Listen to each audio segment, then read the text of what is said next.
Good afternoon, everyone. Thank you for joining us on this Friday afternoon in these chaotic, exciting, challenging times. My name is Farah Jasmine Griffin, and I am the chair of the African American and African Diaspora Studies Department at Columbia University here in New York City. I'm also a longtime devoted board member of the Brotherhood Sister Soul, and we will be spending some time talking about that organization as well as some of the major issues confronting all of us right now. Thank you so much for joining us. I'd like to introduce our guests today, our speakers, and you can join me in welcoming them. Dr. Darrick Hamilton is the executive director of the Kirwan Institute for the Study of Race and Ethnicity. Although we learned this week that from the new president of the new school in New York, Dr. Dwight McBride, that Dr. Hamilton will be joining us in New York. As of January 2021, he will be returning to New York, and we are thrilled to have that news. He has been described as one of the nation's preeminent economists examining racial disparity. At the new school, he will serve as the Henry Cohen Professor of Economics and Urban Policy, as well as founding director of the newly created Institute for the Study of Race, Stratification, and Political Economy. And he will also be joining as a university professor. Dr. Hamilton is serving as a member of the Economic Committee of the Biden-Sanders Unity Task Force. He has testified before the Senate and House Joint Economic Committee on potential policy responses to the COVID-19 pandemic-induced health and economic crises. He was a surrogate and advisor for the Bernie Sanders presidential campaign. He has advised numerous members of Congress, including Senators Cory Booker, Kirsten Gillibrand, Kamala Harris, and Elizabeth Warren. He recently co-authored a paper proposing that the US government adopt a public policy measures to redress economic losses suffered by Black and Brown communities during the COVID-19 pandemic.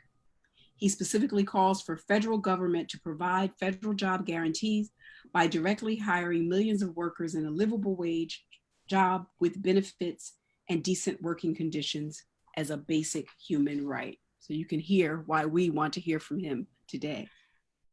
Dr. Alondra Nelson is president of the Social Science Research Council, formerly professor of Women and Gender Studies and Sociology at Columbia University, where she also served as the university's first Dean of Social Sciences. In addition, Professor Nelson is now the Harold F. Linder Chair in Social Science at the Institute for Advanced Study in Princeton. Professor Nelson is a leading scholar of science, technology, and social inequality.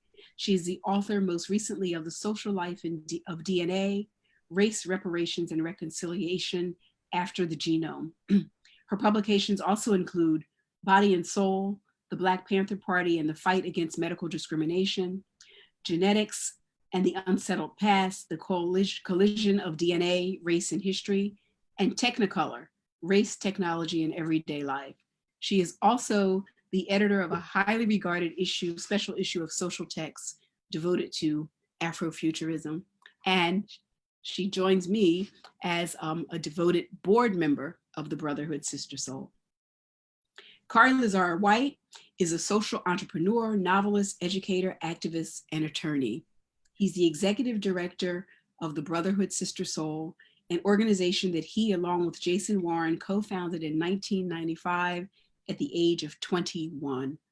BroSis is a nationally renowned Harlem-based comprehensive youth development and educational organization that provides direct services and political education to young people, trains educators across the nation on its model, and organizes to advance social change. Khary is also the author of the novel Passage, a powerful novel which is the story of Warrior, a young Black man navigating the streets of Harlem and Brooklyn in 1993. Passage was named among the best new fiction by the Wall Street Journal. Writing of the novel in that publication, Sam Sachs asserted, Mr. Lazarre-White has written an artfully compact parable of noble and seeking deliverance. Thank you all for joining us this afternoon. I look forward to this conversation between these three multidisciplinary thinkers, all visionaries, all institution builders, all thought leaders. Let's get started.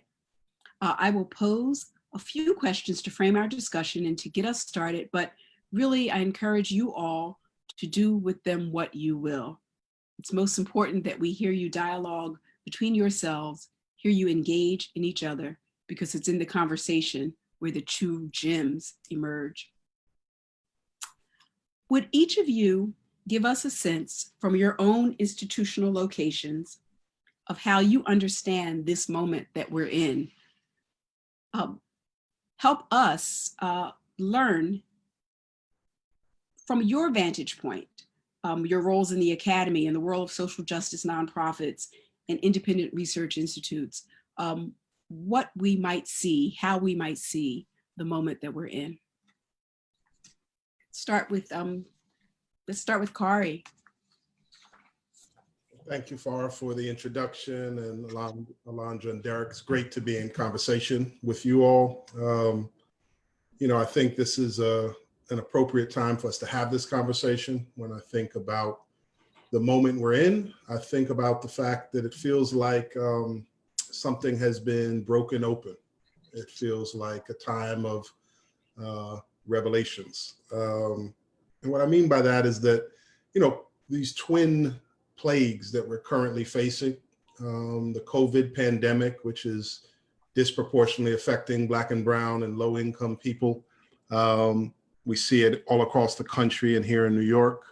The similar plague of systemic racism that was revealed in the horrific killing of George Floyd and the video that has stirred the world, literally, are moments in time, but they reveal, I think, a reality that we were facing, far before the advent of COVID and far before the killing and murder of George Floyd. And so when I think about this moment from the perspective of Brotherhood Sister Soul, we have been for 25 years a social justice organization. We have claimed that as a mantra.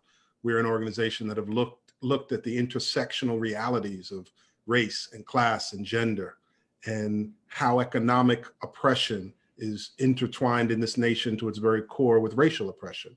That's always been our analysis of the world that we live in. And so when our young people and when our organization, pre the killing of George Floyd, we have been organizing to shut Rikers Island. We have been organizing to raise the age in New York. We have been advocating for abolition or divestment in different areas of the criminal justice and prison system. We have called attention to the disparate enforcement around marijuana. Our young people were some of the leading voices about the unconstitutional racist practice that covered multiple administrations in this city of stop and frisk. We have been talking about educational access for 25 years. And what does it mean to have a public school system in New York that is the most segregated public school system in America? Our young people have fought against gentrification in Harlem and the moving out of people in the most famous Black neighborhood, arguably, in the world.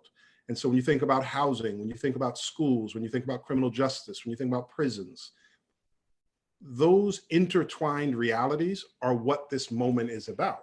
This moment is about a reflection of this country never coming to terms with its original and continuing sins that have created an environment that, yes, allows for COVID to affect Black and Brown people differently, and yes, allows for George Floyd to be killed. But I think the kind of whirlwind of protest right now is not solely as horrific as it was about the death of George Floyd. It's about the building up of racial oppression in this country and racialized violence in this country, and responding to a government in a country that has refused to deal with racism and economic oppression in this country. And so I think those are what are driving people out into the community, even if the realities, the day-to-day incident is specific. I think the rage is collective. I think the rage is historic. I think the rage is about a nation that has just continued to not provide true opportunity and access for everyone. And so when you ask me, what is the view of Bro Sis, or from the perspective of a community-based organization, it is very much that it feels as if there has been a lack of awareness in so many parts of America to this broad level of injustice. And so it feels like a breaking open now, but it also feels like some semblance of an awakening of more people to the realities that, institutions like Bro Sis and many others have been organizing around and fighting for so long. Thank you. Yes, I was struck by two words that you use: revelation and awakening, right? Mm-hmm. Like a third great awakening, maybe a secular one, but still with its own spiritual dimensions nonetheless. Alondra. Yeah, thank you. It's so great to be in conversation with all of you. And, I just want to particularly acknowledge the work that Khary's been doing, and the way in which at Bro Sis he's able to take all of this kind of magnificent analysis and sort of put it on the ground and transform the lives of young people. It's deeply inspiring to me. So I sort of have two hats. One is as an academic, and the other is leading a research nonprofit. And for me, I think in both of those spaces, it's been an experience of, you used the word chaos earlier, Farah, but it's been kind of free fall and hopefulness, kind of back and forth. And sometimes that's like hour to hour, day to day, that those things are happening. It's certainly the first pandemic, certainly wasn't the great leveler, as people said, of course, but what it did was a couple of things I think that have been important for the breaking open that Khary's talking about. And so I'm left thinking about the simultaneity of the work of the pandemic, which brought people in their homes around the same time, all at the same time, and made possible, I think, a national, just thinking about the United States, a national framing around inequality. Mm-hmm. So we're all old enough to have remembered, 3 television stations, or, where people would all watch the same thing, and you could have these kind of national media narratives. But certainly since the 1980s, these narratives have been really fractured as media has become more sort of, disseminated in different modalities. So, I do think that there was something about that month of kind of collective, simultaneous kind of isolation and quarantine, where we're hearing about the pandemic, and because of, people who taught me, people like Troy Duster, people like Dorothy Roberts, and people who work alongside me, I think that we were able to very soon say about the health disparities that we were seeing in cities like Chicago and elsewhere, that they came out of the sort of deep kind of social inequalities, political inequalities that Khary was laying out. That they came out of a kind of ecology of inequality that Du Bois had started writing about in 1899 in the Philadelphia Negro. And so I've been very interested to see how in this moment, as a social scientist, how the sort of framework that I think social researchers were able to put around the inequalities we were seeing happening with the pandemic, the health inequalities, the cars lined up and effectively bread lines, people instantly out of work, and to a frame of that people could understand. And I really do think that we might look back and see that that was able to be mobilized into the protests around George Floyd, and that part of the demographic variety, we might say, of the protesters are really because there was this moment of simultaneity. So that the free fall created not the great leveler of the disease, but enough of a shared condition, I think, that could lead to some mobilization and some hopefulness with regards to protests against anti-Black violence and police brutality in particular. So I'm thinking quite a lot about that, and also about both I guess for me, the other thing that's very interesting is the sort of articulation that we've always known between health inequality and racial inequality, systemic oppression. And the way that, for me as a scholar, putting on my other hat, and although the hats are related, those things really brought to bear, I think, a longer tradition of African-American and Latino sort of protest movements, social movements, in which people understood that health issues, pandemic or otherwise, had everything to do with police surveillance, with whether or not people have access to resources, that these things were always already kind of interrelated, to use Khary's phrase, the intersectional realities or the intertwined realities. So I am, as much as I'm shocked and gobsmacked, I think, by the corporate turn to recognize and articulate the presence of systemic violence and structural racism, I also want to understand it as success for I think scholars and researchers and advocates who've been trying to frame inequality in a way that made it not just a problem for them, but a problem for us. And unfortunately, a pandemic was the kind of forcing function or the inflection point there. But we're in really an unprecedented moment, a word that we have used so often over the last 3 years, in fact. And so so from my locations, I'm really thinking about how social research, how sociological insights that go back to Du Bois have given us the tools to think about a very, very complicated moment, and that we've somehow succeeded in bringing those tools to the public sphere and to helping, regular folks have a more kind of nuanced and complicated understanding of the world.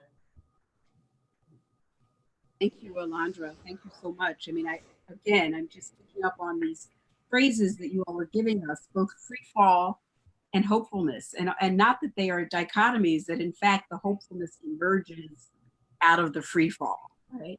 Actually, that's pretty, and you gave us very clear, ways of understanding how that happened. Right? Darrick, can you tell us a little bit about things from your vantage point? Well, first, let me begin with gratitude, honor, and pride to share the stage with the three of you and say that in trying to think about how to answer the question, I'm engulfed by listening and might forget what I had intended to say. But beginning with where I sit in terms of institutions, the Kirwan Institute to me begins with values, and that's important.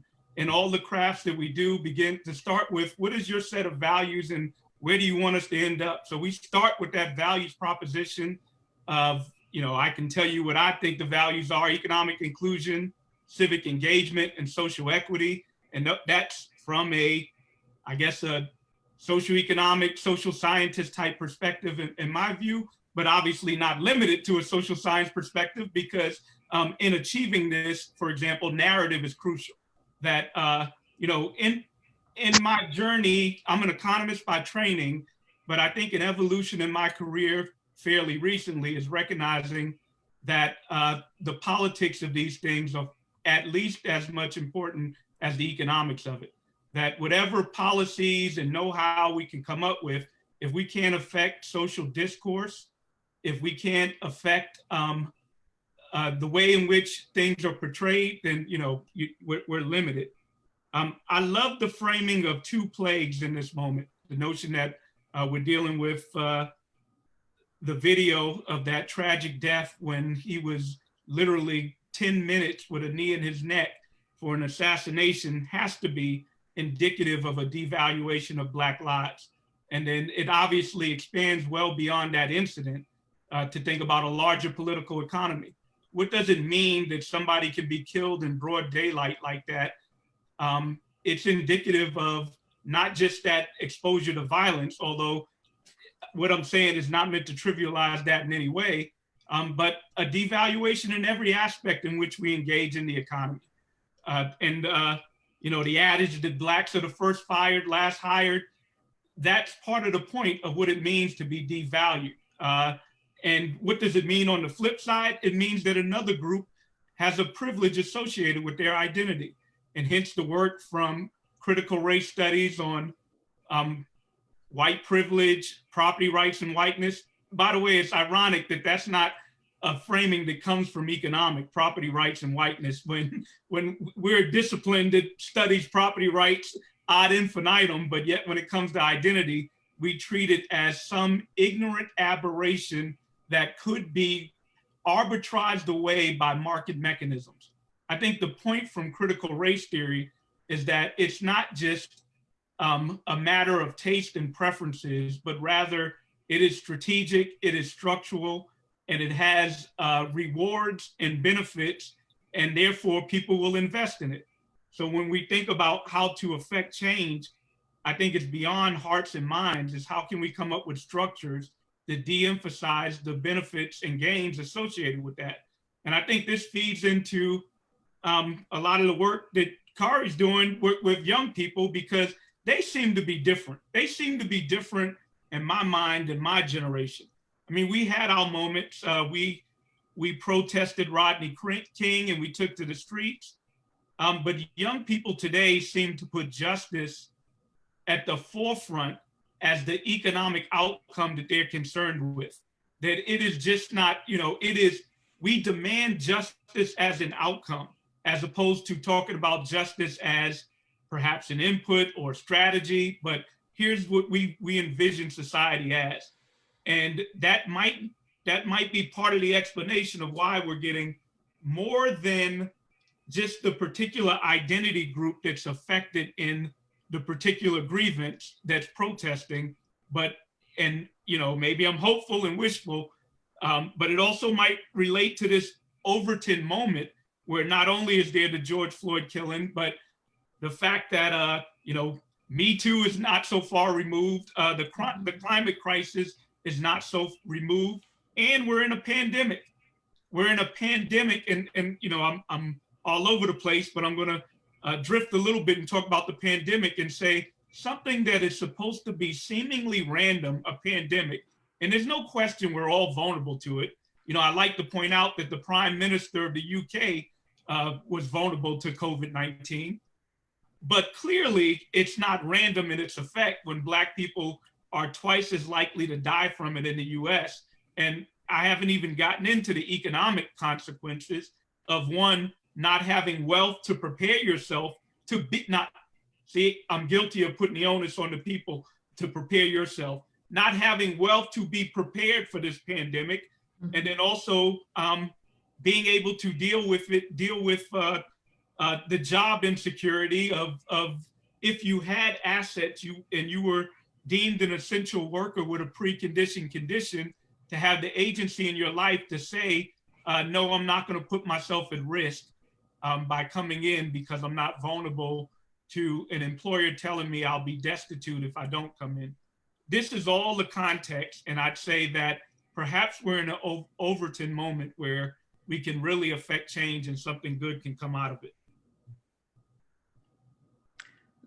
So much. I mean, I think one of the things that I'm hearing from all three of you is that we're in this moment right now, right? The moment of the pandemic, the moment of killings, and yet what you each responded to, what you each talked about, was that these issues are long-term, they're long in the making, they've been with us.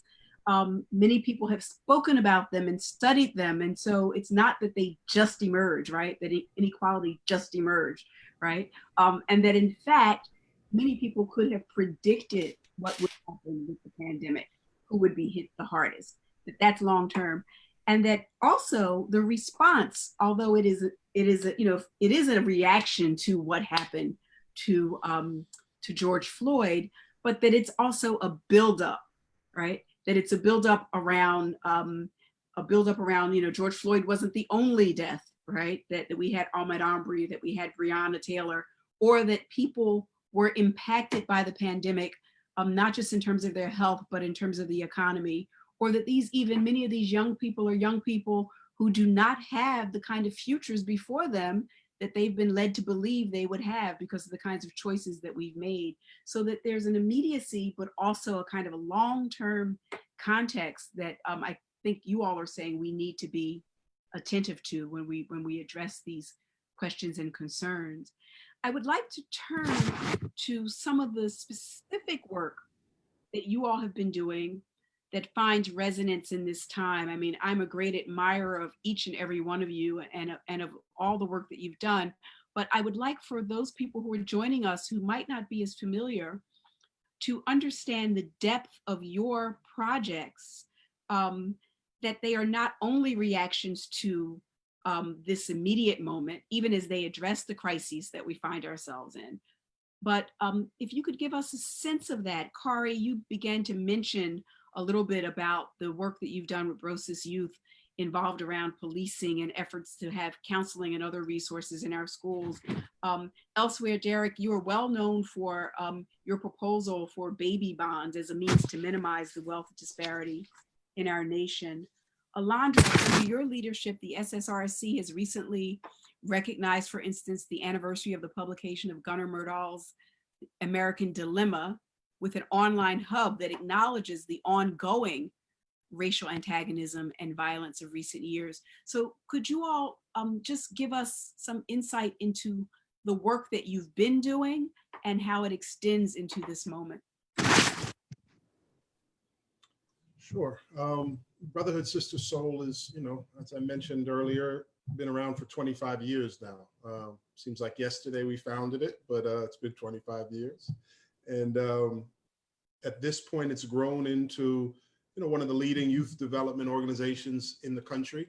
I think what sets us aside from many other wonderful institutions is really two factors. The first is the unapologetic kind of political analysis that we teach throughout our work. Our aspiration, as I often say, is to be a SNCC for the common generation, for the current generation, that we want to train young people to have a deep political analysis, to understand the issues around them so that they can become change makers in all the ways that I've talked about, from race to gender to economics. The second thing is that I think we work in 3 different spaces, and that's also something that makes Brosis unique. It's wraparound comprehensive youth development.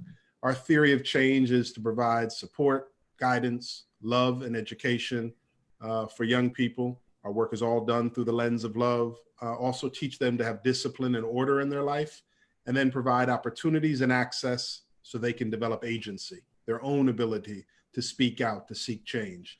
Every organizing movement in this country, from the women's movement to the Black Power, to the civil rights movement, to the LGBTQ movement, has been led by young people. And so we want young people at the forefront of social change. And we do that by feeding young people. We provide normally 12,000 meals a year to young people, but it's about arts-based education and environmental education and workforce development. We take young people to study for a month in Africa and Latin America with us every summer, to Ghana and Brazil and Haiti and Cuba, and to investigate the realities of the diaspora. There's a very specific reason we choose those countries, and English speaking and French Creole speaking and Portuguese speaking and Spanish speaking, yet all from the same root in West Africa. And that's a profound experience. One of the deepest experiences of my life has been taking young people to spend a month in Ghana and to understand our connection to West Africa and to confront the horrific and beautiful legacies that we confront.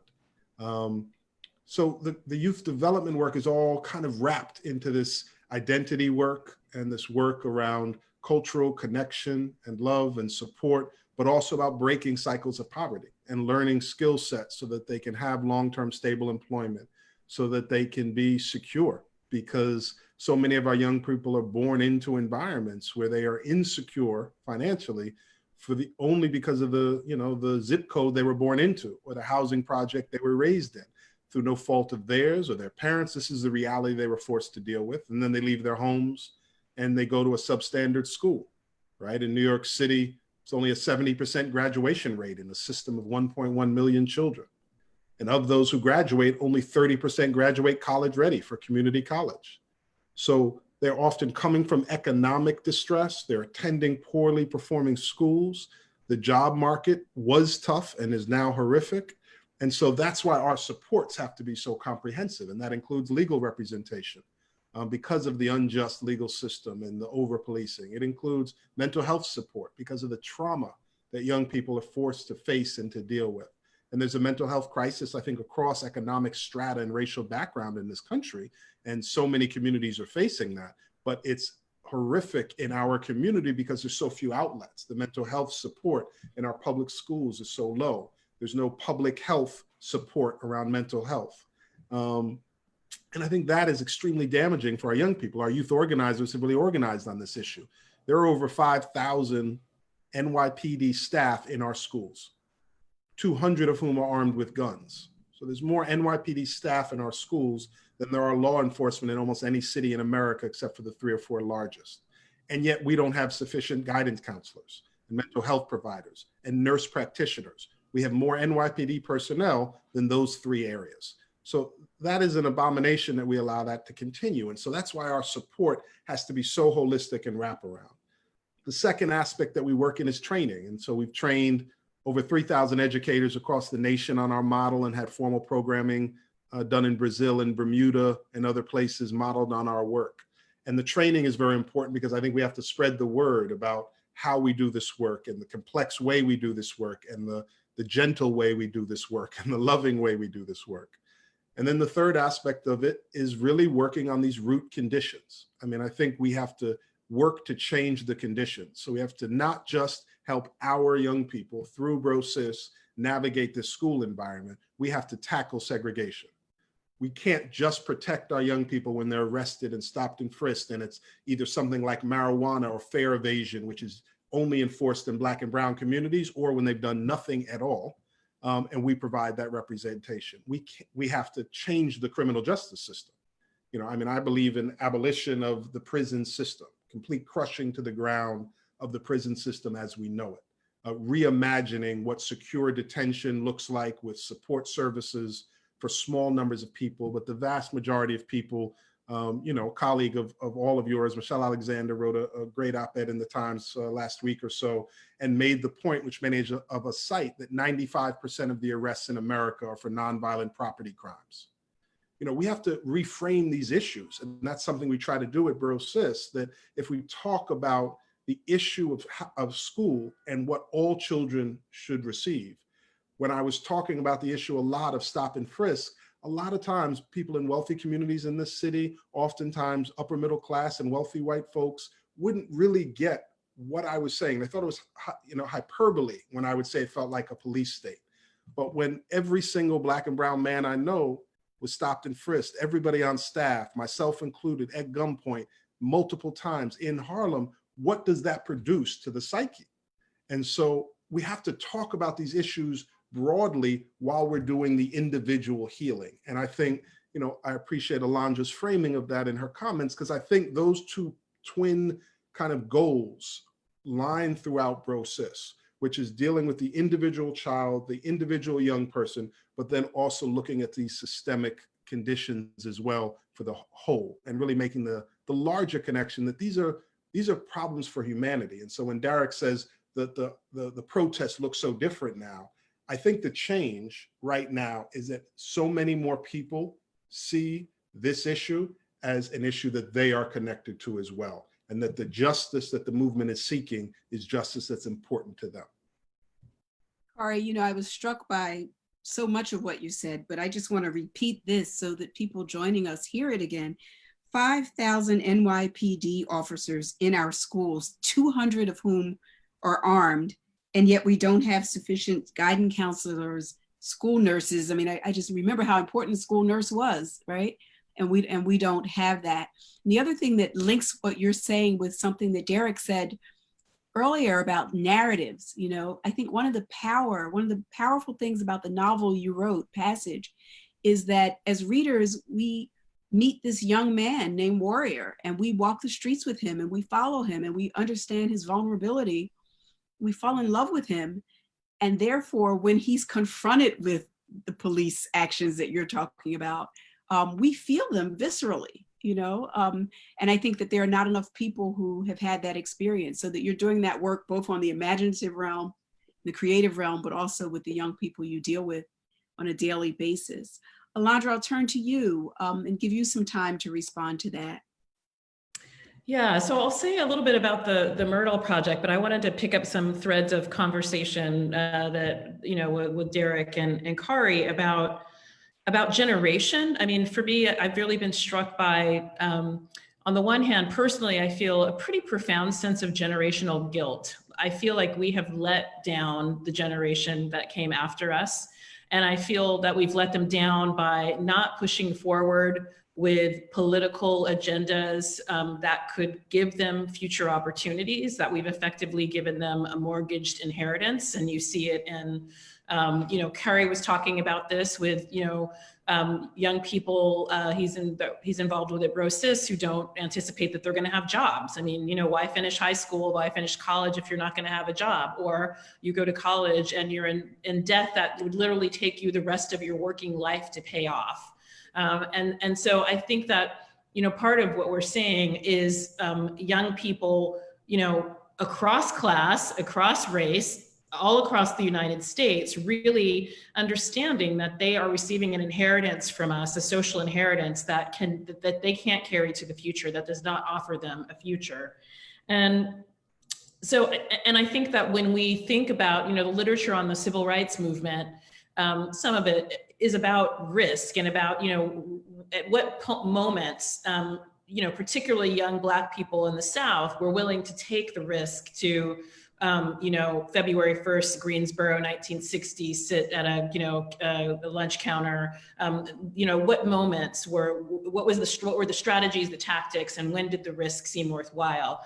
And it's clear that there are, hundreds of thousands of young people who feel like the risk of the pandemic exposure, the risk of incarceration because there are no jobs. So if I get a felon, if I get, a record, the risk of everything that's facing them potentially far outweighs the sort of mortgage future that we've left to them. And so I think that, I don't think that this movement is going away. So it might not be in the streets in a month. I don't know how long it's going to sustain. But the actual grounds on which it's based, which is just the lack of future mobility, of future possibility for a whole generation of people, some millennials and some Generation Z, is not going away unless we affect fundamental social change. So that, and I think that that's been, to your word, Farah, the buildup. I mean, and Darrick mentioned this too. I think that as we look back in a decade or 2 decades, we will be able to see with that longer term perspective, the links between the youth climate crisis mobilization, Me Too, Title IX, Black Lives Matter, that all of these things I think are really intricately related across generation. And then if we look at even, outside of the US at a place like Spain, where they've been having protests around shrinking pensions and effectively asking older people to vote for policies that shrink the pensions of younger people. Again, it's like a sort of playing down for the generations, a future that future impossibility, not a future possibility. So I think a lot of this moment is about generation and inheritance as well. And, all the more reason for us to invest in young people in the way that Brosis does so powerfully. So, about the Myrdal Project, and, Farah participated in this work. So I lead a social science nonprofit that's almost 100 years old, started in the progressive era, and I think has all of the beauty and all of the complexity, the beauty and the peril of an organization that is that old, based, if you think about 100 years of US history.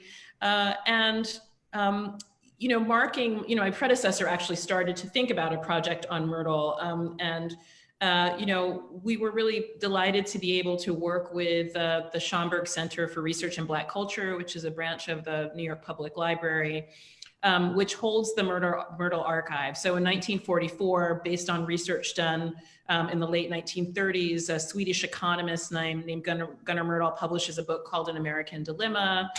Darrick might remember the subtitle. I'm forgetting it. It's something, The Negro in Modern Democracy, I think might be the subtitle, something like that. And so it's a 2-volume, hundreds of pages, a real story. Talk about a narrative. It became a very powerful narrative about racism in American society, and about, not unlike Tocqueville before him, the sort of conflict, the paradox, the contradiction that they would say in the 60s between the ideals of American democracy and the lived experience of Black people in the North and in the South. And so it was about housing, it was about education. We found in the archives, there was a lot of work about gender that was not about women and girls in particular, and Farah did a little work on this that was not in the book itself. And then, there were also data there about police stops in the 1930s in Black communities that began to build out for us a kind of baseline that we've been lacking when we've been in contemporary conversation around police brutality. So that project, that book really was important for the Brown versus the Board of Education case in 1954. It was important for crafting a narrative about the hypocrisy of American democracy, of racial liberalism. And so it was an important moment of narrative change, but it was also the case that there was a team of researchers that worked on that project that's mostly attributed to Gunnar Myrdal and a little bit to Ralph Bunche. Many of those researchers were African-American.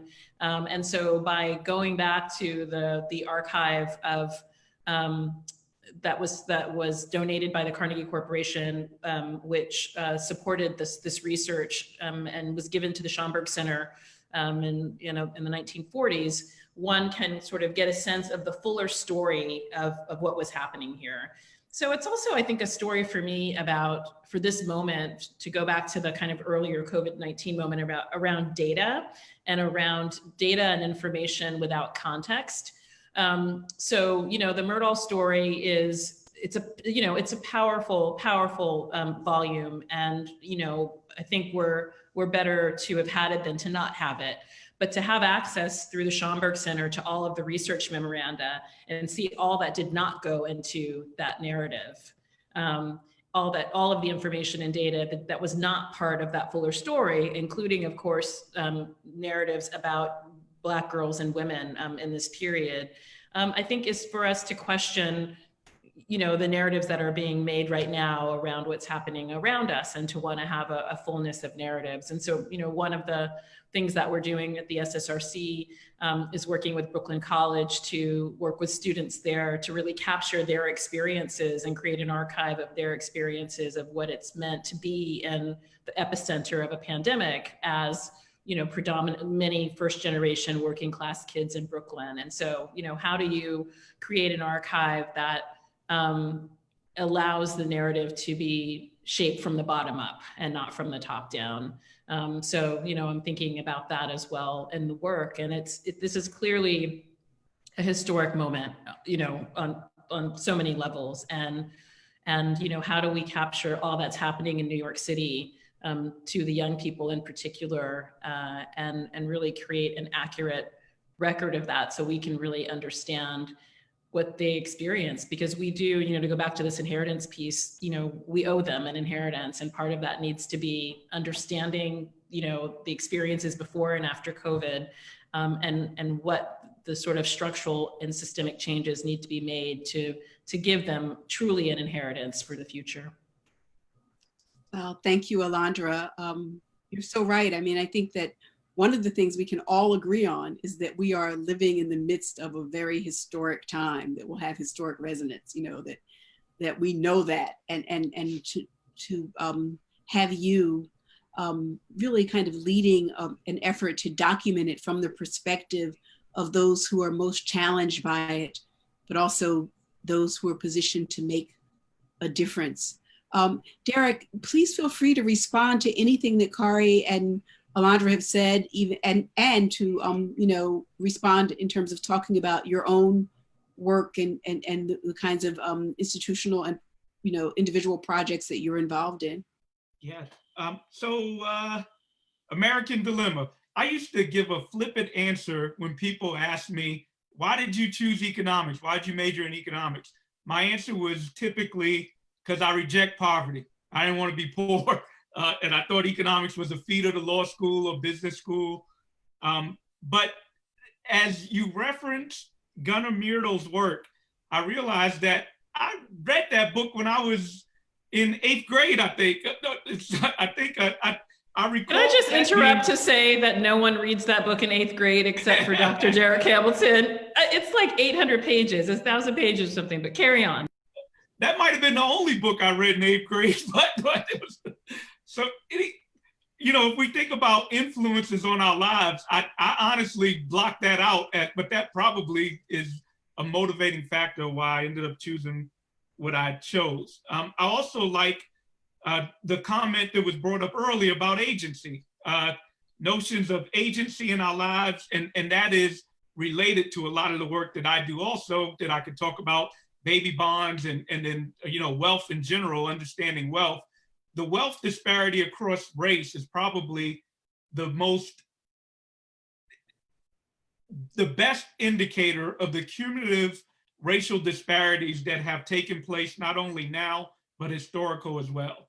Because wealth is a stock, because wealth, you know, we talk about outcomes and inputs.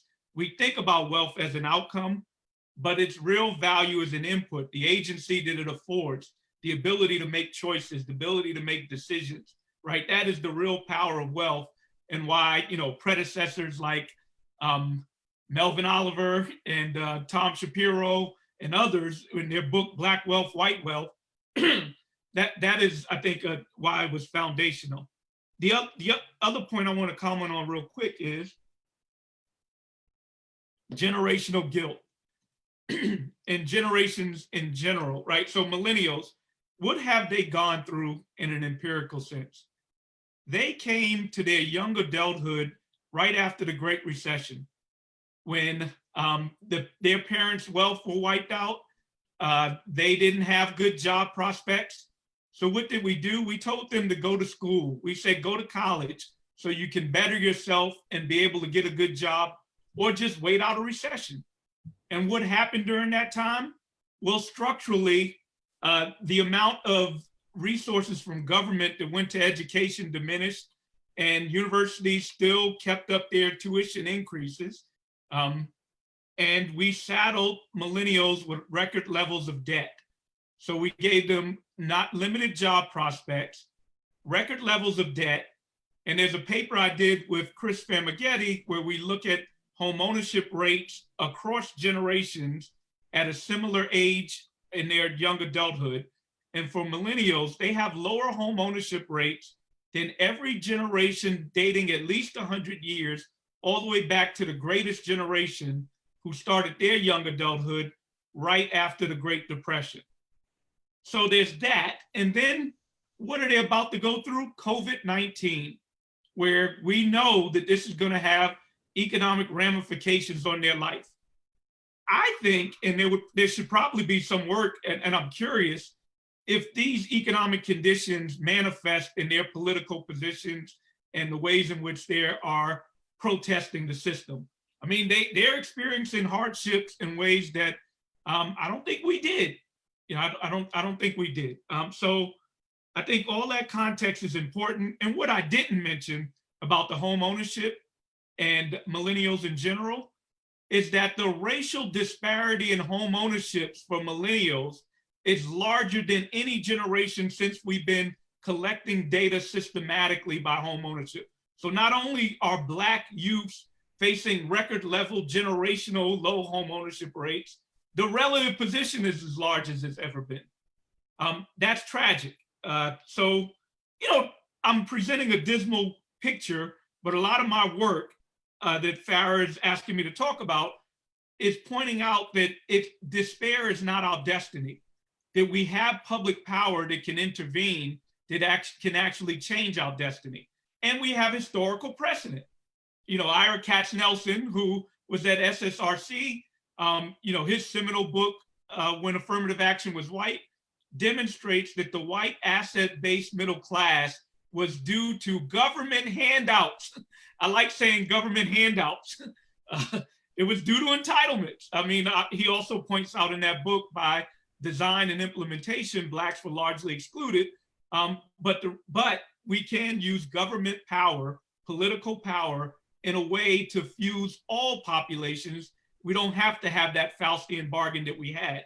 You know, so baby bonds is, you know, frankly, it ain't that genius of an idea. It recognizes that the key ingredient to wealth building is having an asset as a young adult that will passively increase over your lifetime. nothing to do with your efforts compared to somebody else's efforts. A lot of it is just luck, having resources to put you in one of those assets, like a home as opposed to being a renter, like a job from a debt-free college education so you can get an automatic pension, like some capital to start a business. I don't care how many ideas you have in the world, if you don't have capital, you can't start a business. So what baby bonds is intended to do is provide trust funds for everybody, a birthright to trust fund. Everybody start out with some capital endowment so that they aren't excluded from, whether you're a capitalist or a socialist. By the way, in my view, some of those terms are jargony because we sure don't practice pure capitalism. The government tilts the scale in favor of corporations all the time. And corporations themselves invest heavily in changing the rules in their favor, right? I mentioned a little earlier that part of my personal transformation is understanding that it's not strictly economics, that there's a political process as well. So I guess what I've been calling for and a lot of the policies that I've been advocating, and Khary mentioned this also, there's no silver bullet policy. So we could talk about wealth, but people need healthcare. We need Medicare for all. People need, what else? Finance. When we had the checks that just went out for $1,200, if you didn't have a bank account, you probably still haven't received your check. If you were a minority business and you didn't have a relationship with a bank, you could not benefit from a lot of the bills that came about from our Congress. So in the 21st century, it is appalling if people don't have access to a decent financial account that's not exploitive with fees that really just extract from them and don't allow them the ability to have an account. So these are basic, and I'm sorry, I'm rambling. Let me say another point about what's different about this generation and their protests. They're not just talking about political rights and civil rights. They are explicitly talking about economic rights. And if we're thinking about a holistic rights frame, we have to have economic rights. All the protest in the world is irrelevant if you're hungry. We have to have rights to shelter, food, healthcare, and we can go on. But basically, when we think about economic rights, it is identifying the goods and services that are essential so that you can have agency in your life, so that you can have capabilities in your life. So, when people want to talk about a meritocracy, it's irrelevant if you have no nest egg by which you can start from.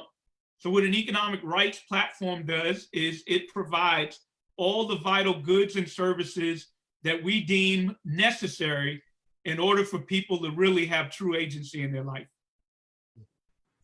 Wow, there's just so much there. I mean, any one of those things could take us in really generative directions and discussions.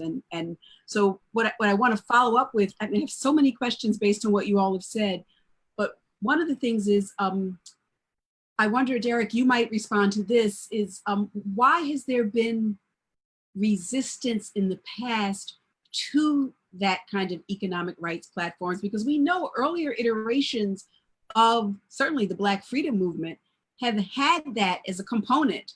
And part of the kind of negotiation and way to get some things done in terms of political rights or civil rights has been to leave some of those economic questions behind. So I'm wondering, perhaps this is the moment where finally we'll be able to forge ahead with a kind of multiracial economic rights platform. But what is the resistance? Do you see the ongoing and continued resistance to that? That's one question.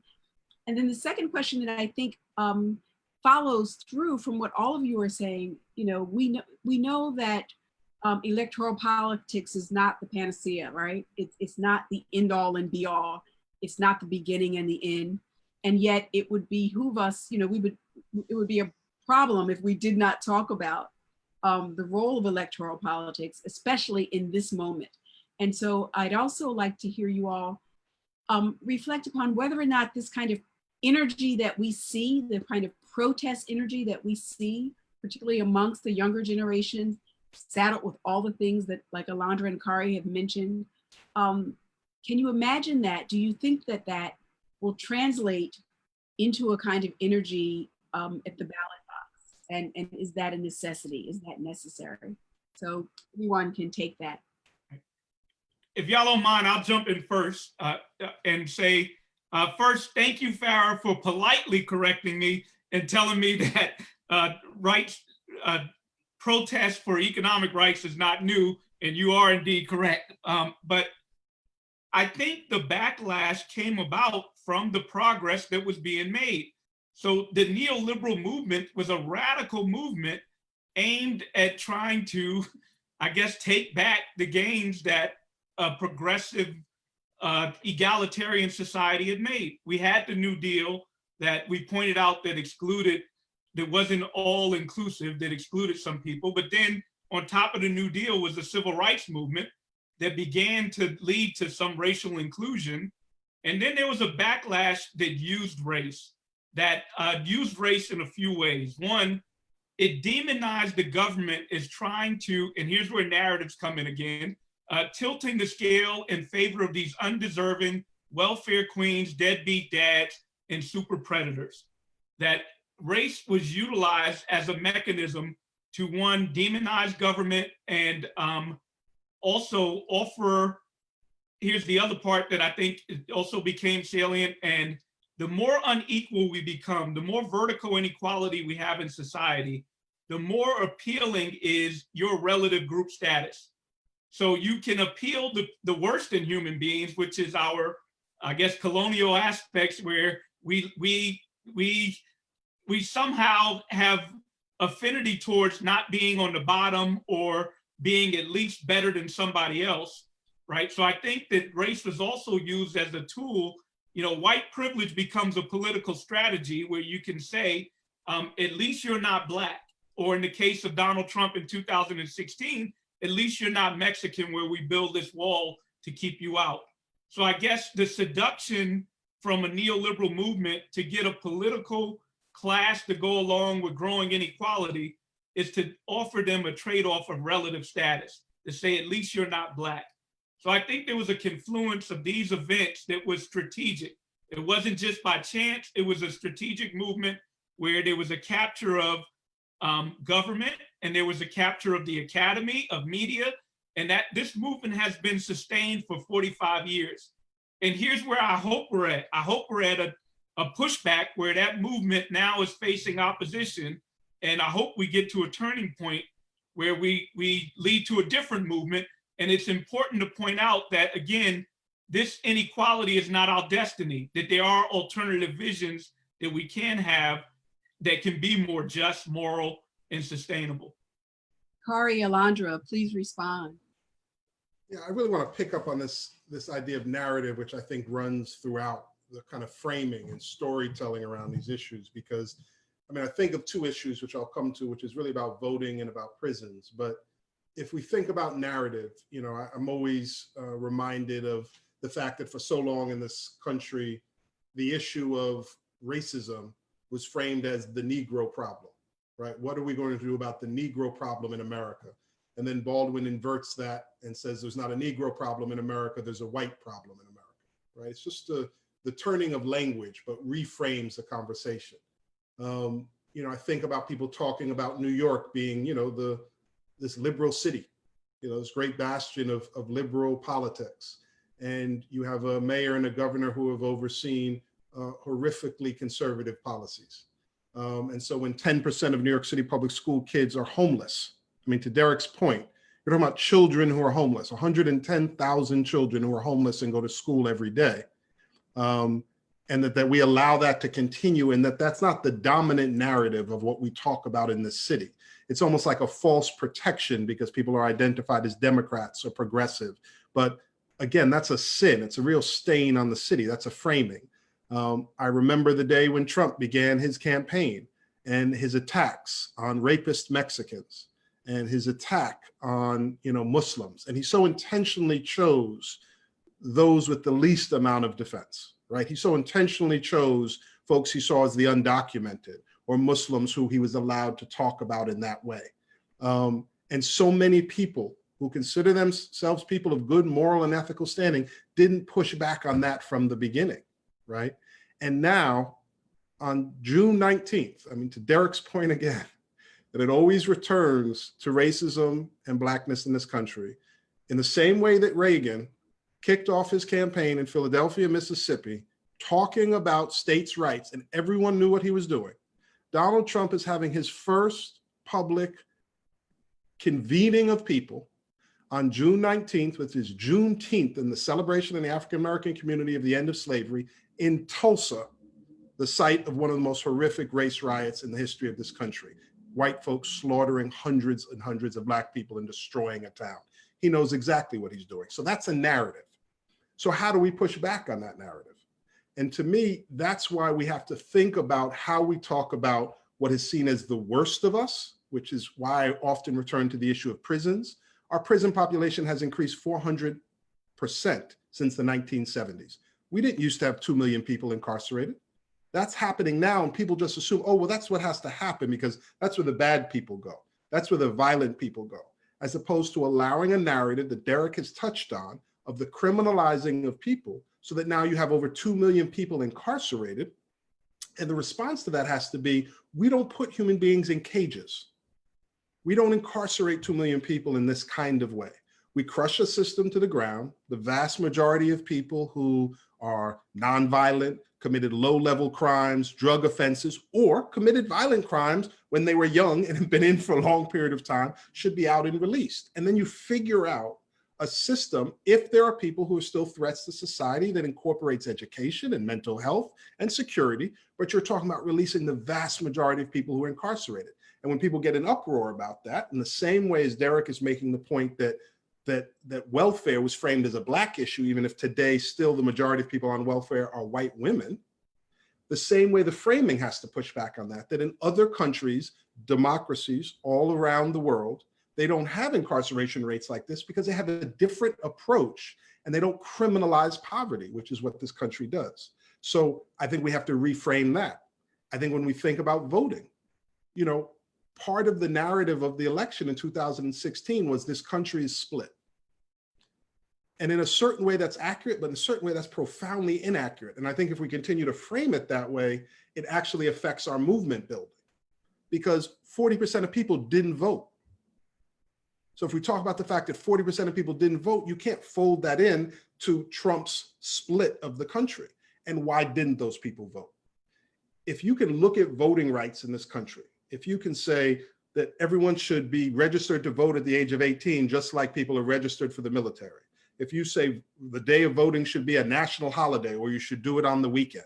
If you restrict all of the existing laws that have been put in place to disenfranchise people that are historic, maybe connected to having committed a crime or dealt with in a way that, again, is penalizing people for previous activities, or the current efforts to disenfranchise people that the Supreme Court, this Supreme Court, not a radical Supreme Court, a conservative Supreme Court, said was surgical in its restriction of Black people's rights to vote. If you change all of that, if you frame voting as something that is central to being a citizen in this country, to your point, Farah, it's not a panacea by any stretch of the imagination. But what it will allow is an entirely different populace to vote. And many of the issues we're talking about today, many of the issues we care about, the fight will be different because issues will improve. Environmental issues will improve. Educational issues will improve. Race and gender issues will improve. The rights of the unprotected will improve. It doesn't mean it'll be a panacea. We're going to keep needing to organize. But if voting wasn't important, why are conservative Republicans so focused on stopping people from voting? I mean, to me, that's just the answer to it. If it's not important, why do they care about it so much? Why are they working to restrict the rights of people voting all around this country? Because if everybody voted in this country, according to its numbers and our populace, they wouldn't stand a chance. Alondra. Hard to follow these gentlemen, but let me take it from another angle, which is one of the narratives I worry about with young people, with millennials, with Generation Z, is a kind of disenchantment with electoral politics, a kind of sense of that it's futile, that there's a sense of fatalism, that it doesn't work. And, I think as teachers, as, advocates, as activists, it really is incumbent upon us to really create a successful counter narrative around that lays out precisely some of the issues that Darrick and Khary have already raised. One being, about voter suppression. I mean, the examples of Georgia from just this week of people waiting in line for 7 hours to cast their ballot, to cast their vote. And, shout out to folks who did wait those 7 hours and who weren't dissuaded. I mean, there were people who were being harassed after the polls had closed, so understand that and the implications of that, not just for Black people, but for the franchise more generally, and for the sort of democracy more generally is a huge problem. Then I think there's also, and this is where I think the kind of civic education piece, and would love to hear maybe Khary talk about this, because I actually don't know what we do at BROSIS around this, but I think the disenchantment is because that we don't all fully understand as well as we should that we live in a representative democracy, and that that someone can win the popular vote and not win the electoral college. And so I think if folks don't have a context for that, a historical context, a political context, it just seems like it's rigged. And why would you participate in a system in which someone can get X million more votes and not win the election? And so, that's a problem of gerrymandering. It's a very complicated problem, but I think we need to sort of create a narrative around why that is the case and why it shouldn't be the case, and how that can be prevented. And then I think in this moment, with my SSRC hat on, we started in April, launched in part with Dr. Hamilton, a kind of virtual research center on COVID-19 in the social sciences. And so we've been running every week about half a dozen essays and insights and some empirical information on the current moment from all sorts of social scientists all over the world, indeed. And this past week, we ran an essay by Jake Hasselbert, who's at the University of Missouri and who's been collaborating with Jamila Mishner at Cornell. And they have a recent paper, some recent work that's about the relationship between crisis and being in crisis and whether or not people will vote. And they've shown a relationship that, that the more that you experience crisis, and not just pandemic, just, financial stress, economic stress of any type in your life, stress in the home life, all of these things are being shown to decrease the possibility that someone will exercise their franchise. And so learning the relationship about, what I've written about in my book on the Black Panthers health activism as social health, really linked to what Darrick was talking about about the sort of full thriving, the full sets of rights and resources that one needs to have agency in life. What does it mean to think about the two plagues that we began with and what that means for the franchise and people's inability to be able to muster the energy to vote? The implications of that are profound and potentially quite detrimental. Yeah, I encourage people to go to the Social Science Research Council webpage. That article that Alondra mentioned is up. I read it this week. And just so, you talk about going down the rabbit hole. I mean, there's so much that you're going to want to access with that information. And similarly, also to go to the BROSIS webpage as well, brotherhoodsistersoul.org, to see the work that we've been doing with our young people. Khary, do you want to respond to Alondra's question about what we do in terms of helping our young people understand the way representative democracy works? Or doesn't work, yes. Or doesn't work, yeah. Yeah, I think that, I always feel like history provides us with an understanding of where we are currently, and that's part of my training, and it's part of, I think, something that runs throughout BROSIS. I feel like, to understand so many of the conditions we're talking about today, if young people care, to Alondra's point, about the lack of representative democracy in the Electoral College. Well, why do we have the Electoral College? Again, you have to understand systemic racism and slavery. That is the reason for the creation of the Electoral College. So if there are things that you think are not happening for you that have nothing to do with race, that are not being voted in, that you are not being represented, in 20 years, 70 senators will represent 30% of the country, and 30 senators will represent 70% of the country. So that's the path we were set on because of systemic racism and slavery, because of the creation of the Electoral College. And so now that affects everyone's rights and everyone's experience in this nation, regardless of whether they care about racism or not. It affects them because of that disproportionate representation, right? We want our young people to understand that.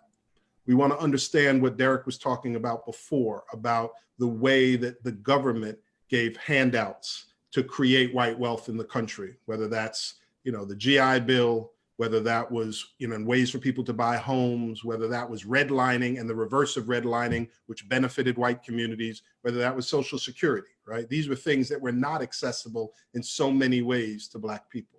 So we want folks to understand that. But the point of understanding that history is not to become depressed by it, to become a nerd by it, to become despondent by it. But what we hope, and I think all of us as educators feel like our job is to light a flame, so that young people can go out there and change the world and activate and organize on their own. And so what we say is, it's not just about voting, but voting is important because of all of these reasons. And we do intensive training around that. And we can sometimes do that, to Alondra's point, more locally than federally, right? There are lots of local elections that affect their lives. City council members, congressional people, there are certainly, many of them are huge fans of AOC. They see themselves in AOC. I think recently you have seen the election of people around the country who some of our young people can see themselves in for the first time. But it's also that they very much viscerally feel the effects in the negative policies of this mayor and this governor. So the fact that they organize to make more equitable schools, that they organize for the mental health support that I talked about, that they organize to decrease segregation, that they organize to stop and frisk. As we move through this line and we talk about, well, why are these things in place? Who can do something about it? And we continue to return to Mayor Bloomberg or Mayor de Blasio or Governor Cuomo. They see the power of government. And I think when we talk about the two plagues that we're talking about today, no amount of private philanthropy, no amount of individual well-intentioned acts can respond to either of those two. We can't respond to COVID without government. And we can't respond to the rampant racist systems within policing without government. Both of those are impossible to respond to without government. It's not just government, but you can't respond to it without government. And so what we try to do with our young people, the way we work on citizenship or political engagement, is to make the political, which we all know well, personal. We help to bring the issues very much into their personal life and say, if you care about these issues, here are the ways you can organize, agitate, march, protest. We're going to a march on Sunday collectively. We can do all of that. And in addition, here is why voting is so important. And this is why still to this day, people are trying to keep you from voting. And for that reason alone, you should be pulling the pole in the lever in the pole. I mean, I think that correct me if I'm wrong, but our young people have also hosted like candidate forums and things like that. Even, they're not of the age where they can vote, but they do that service to the community. They've met with city council members, borough presidents, public advocate. When Mayor de Blasio was then public advocate, he came to meet with our youth organizers who were organizing around Stop and Frisk. The leading one being Nicholas Pert, who wrote the op-ed, Why is the NYPD After Me? That was published in the New York Times and went viral. The personal, visceral experience of being stopped and frisked. And he tells the story of being stopped and frisked 10 or 12 times, including on his 18th birthday, when the cops put him down on the ground, put a gun to the back of his head, take out his ID, see it's his 18th birthday, and drop his ID on his back and wish him a happy birthday. And so he tells that story and he tells those experiences. And then public advocate de Blasio came to meet with our youth organizers who had made documentaries and written songs and talked about their experience and were brave named litigants in the Floyd case. And de Blasio said they changed his entire perspective on the issue, these youth organizers. And so, yes, they do that work. They're doing it now. Now they're adults in their 20s. They're doing that work in their 20s and older. And I think that's the ultimate of what that's the ultimate result of Alondra's question. It's that if you do that kind of work, that politicizing work, or some call it citizenship or civic engagement, the result should be involved citizens who care about issues. And that is a powerful thing, but it's obviously also a very dangerous thing to some interests. Wow. I wish this could go on. We're coming near the end of our time together. Darrick, we cannot wait until you get to New York, and we're going to involve you in this in person as soon as we're able to do so. We have about 10 minutes left, and I'd like to turn that over to you all to leave us with something. If there's anything that you would like to leave those people who've devoted their time to us this afternoon, some thoughts, ideas, concerns, ideas about a way forward, whatever you'd like to leave us with, let's use the remaining time to do so. I'll jump in and say, a lot of times when I'm being interviewed and talking about some of these ideas, the reporter will phrase a question to me and say, yeah, but how realistic is it? Do you expect it to happen? I think 2 points. 6 months ago, did we imagine that New York City would be shut down and people would be, who the hell knows what's going to happen from 6 months to now, whether this is a moment. So one answer is, I don't know. And then the other answer is, what else am I going to do? And I hope young people take this as well. I'm committed to justice. No matter what's going on, I'm still committed to justice. And this is why I say begin with the values. What are your values, and stay committed? I think a lot of our politics have been very transactional in the moment and not trying to like Khary was talking about reimagining the police and reimagining incarceration in general. We don't reimagine things because we're transactional. We're transactional in the here and now and stuck in that question of, well, what can we do in this political moment? Think beyond that. I think the other movement that got to where we are, they were steadfast and they were committed, and they still are. They don't compromise their values. They're clear. We don't like their values, but they don't compromise them.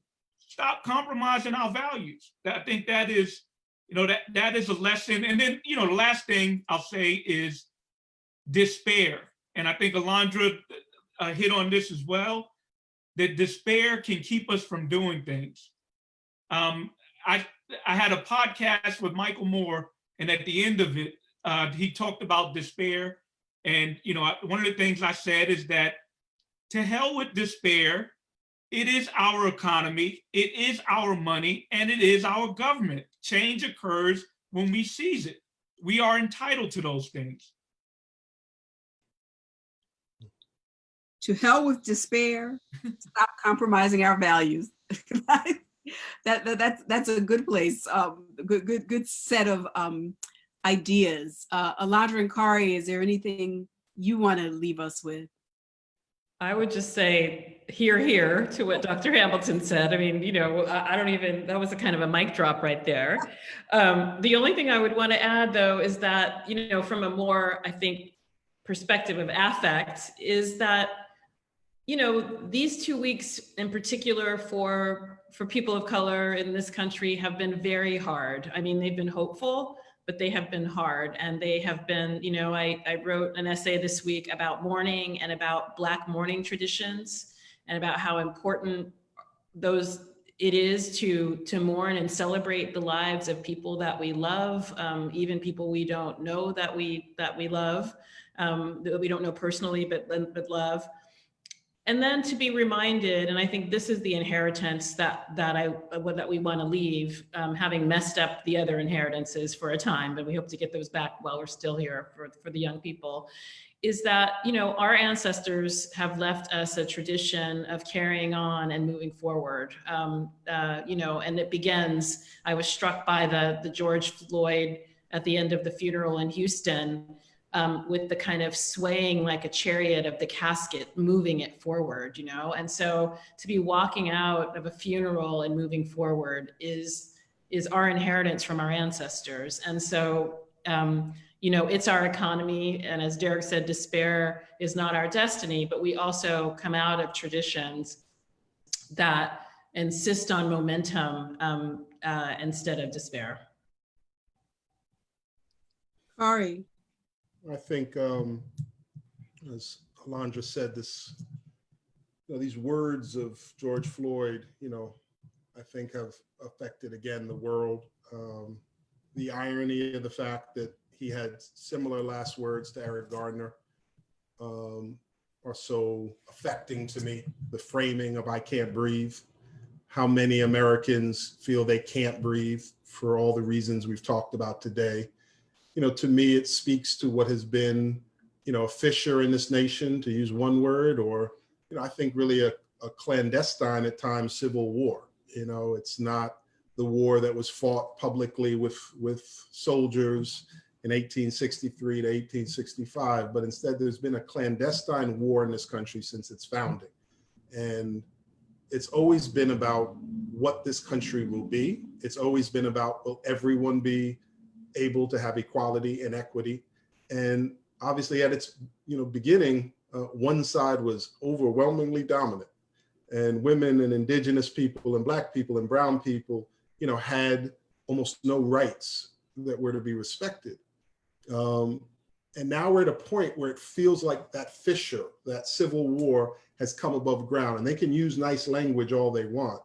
But when, the Republicans in the Senate and, talk about these issues and talk about a lack of opportunity and equality for all for economic reasons, when you see the kind of systemic racism and violence that Black people continue to experience in this country, when they continue again to cage human beings in the ways that we cage human beings, when you still have a representative democracy that is so dominant by men and has so few women in the highest positions of governors and senators or the heads of Fortune 500 companies, that's their world vision.